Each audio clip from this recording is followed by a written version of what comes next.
Praise the lord. నేటి దిన వాగ్దానము. అతడు నన్ను ప్రేమించుచున్నాడు గనుక నేను అతన్ని తప్పించెదను. అతడు నా నామం నెరిగిన వాడు గనుక నేను అతన్ని గణపరచెదను. కీర్తనలు 91:14.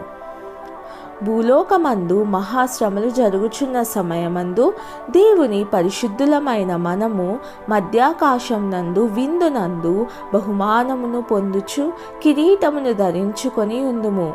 అటు పిమ్మట మనము అవరోహణమయ్యేదము. దేవుడు నిత్యమైన రాజ్యము మనకు ఒసగి ఉన్నాడు.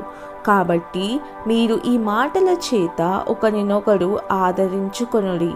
లక్షలాది మంది దేవుని వాక్య సత్యాన్ని ఎరుగక కలత చెంది ఉన్నారు. దేవుని రాకడ త్వరలో వచ్చుచుండగా మనమందరము మన పనులు మానుకొని తండ్రి పనులయందు ఆసక్తి గలవారమై ఆయన రాజ్యమును వ్యాపింపజేయుదుము. ప్రార్థన. పరలోకపు తండ్రి, ఈ సత్యమును ఎరిగి నేను ధన్యురాలనైతిని. నీవు నాపై చూపిన కృపను ఇతరులకు చూపుటకు నాకు సహాయము చేయుము.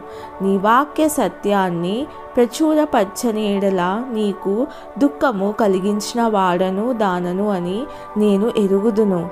తండ్రి, నీ చిత్తమే నెరవేర్చువానిగా నన్ను చేయుమని యేసు నామమున అడుగుచున్నాను.